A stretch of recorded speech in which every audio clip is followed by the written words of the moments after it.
बिहार, ये शब्द सुनते ही क्या ख्याल आता है? शायद बौद्ध मठ, प्राचीन साम्राज्य या फिर गंगा के मैदान। हाँ, यही सब आता है। लेकिन इस नाम के पीछे की कहानी वो बहुत गहरी है। ये शब्द निकला है विहार से। विहार मतलब बौद्ध भिक्षुओं का निवास। बिल्कुल। कहते हैं कि प्राचीन काल में यहाँ इतने विहार थे कि ये पूरा इलाका ही विहारों की भूमि यानी बिहार कहलाने लगा। तो चलिए आज इसी नाम की जड़ों में उतरते हैं। बिल्कुल। और आज की हमारी पड़ताल सिर्फ तारीखों या राजाओं की कहानी नहीं होगी।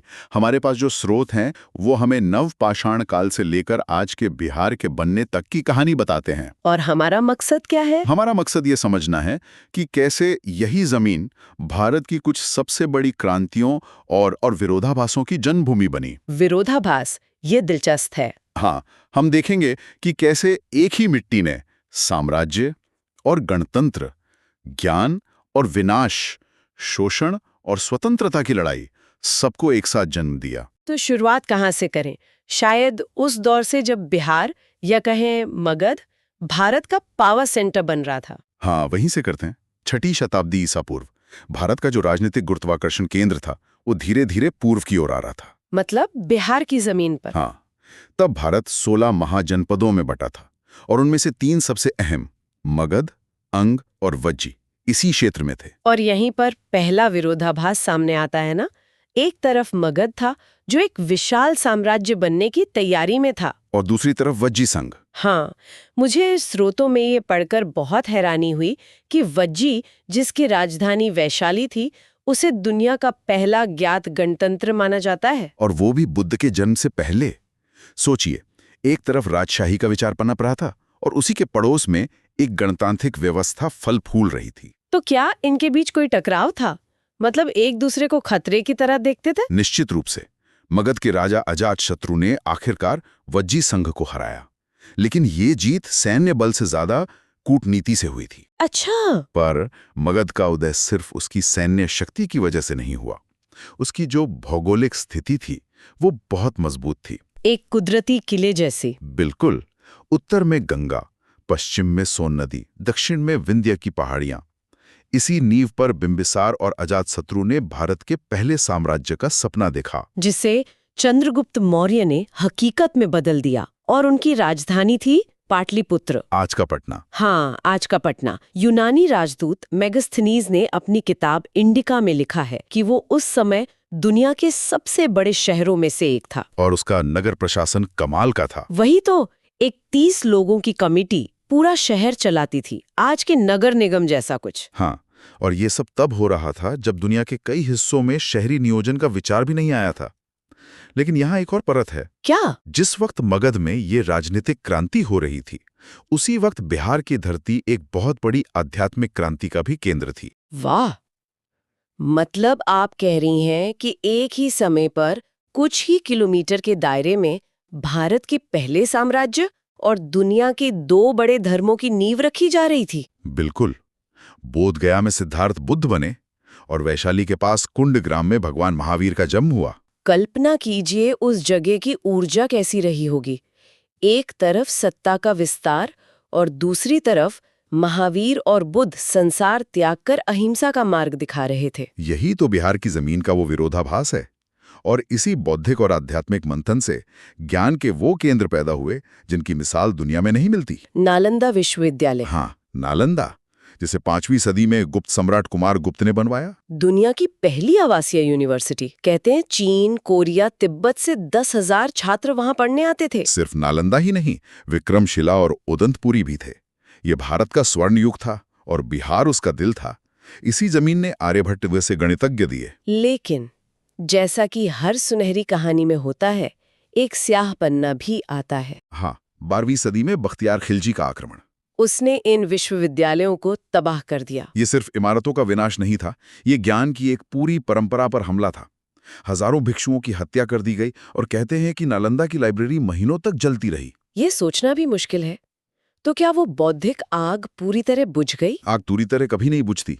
मध्यकाल में बिहार की जमीन से एक ऐसी चिंगारी उठी जिसने पूरे हिंदुस्तान को रोशन कर दिया। शेर शाह सूरी। शेर शाह सूरी, सासाराम के एक छोटे से जागीरदार का बेटा, जिसने मुगल सम्राट हुमायूं को हरा दिया। लेकिन जो बात मुझे हैरान करती है वो ये कि उन्होंने सिर्फ 5 साल हुकूमत की। सिर्फ 5 साल। हाँ, सिर्फ 5 साल। और इतने कम समय में उन्होंने चांदी का रुपया चलाया, ग्रैंड ट्रंक रोड बनवाई और जमीन की पैमाइश पर आधारित एक पूरी लगान व्यवस्था लागू की। ये कैसे मुमकिन हुआ? वो जीनियस तो थे, लेकिन उनका राज ये था कि उन्होंने शून्य से शुरुआत नहीं की। उन्होंने पुराने सिस्टम की अच्छी बातों को उठाया, उनमें सुधार किया और उन्हें सख्ती से लागू किया। अच्छा, जैसे? जैसे रुपया पहले भी था, लेकिन उन्होंने उसकी शुद्धता और वजन को मानक बना दिया। ग्रैंड ट्रंक रोड भी पुरानी थी, लेकिन उन्होंने उसे सुरक्षित बनाया। उनकी लगान व्यवस्था इतनी कारगर थी कि बाद में अकबर ने भी उसे अपना लिया। और मुगलों के दौर में बिहार की क्या अहमियत रही? अकबर ने बिहार को एक अलग सूबा यानी प्रांत का दर्जा दिया। पटना एक बड़ा व्यापारिक केंद्र बना रहा, यहाँ तक कि फर्रुखसियर पहले मुगल बादशाह थे जिनका राज्याभिषेक पटना में हुआ। और फिर अंग्रेज आए। हाँ, और कहानी ने एक और मोड़ लिया, जिसकी शुरुआत भी बिहार की जमीन पर ही हुई। 1764 का बक्सर का युद्ध। उस एक लड़ाई ने ईस्ट इंडिया कंपनी को बिहार, बंगाल और उड़ीसा का कह सकते हैं कि मालिक बना दिया। उन्हें दीवानी अधिकार मिल गए, यानी टैक्स वसूलने का हक। और यहीं से बिहार के आर्थिक शोषण का एक लंबा और दर्दनाक दौर शुरू हुआ। बिल्कुल। और इसकी सबसे बड़ी वजह थी 1793 की स्थायी बंदोबस्त या परमानेंट सेटलमेंट। ये क्या थी? स्रोतों में लिखा है कि इसने किसानों को गुलाम बना दिया। पर यह हुआ कैसे? देखिए, अंग्रेजों ने जमींदारों से कहा कि आप हमें हर साल एक तय रकम टैक्स के तौर पर देंगे, हमेशा के लिए। ये तो जमींदारों के लिए अच्छा था। हाँ, लेकिन अंग्रेजों ने ये नहीं पूछा कि जमींदार किसानों से कितना वसूलेंगे।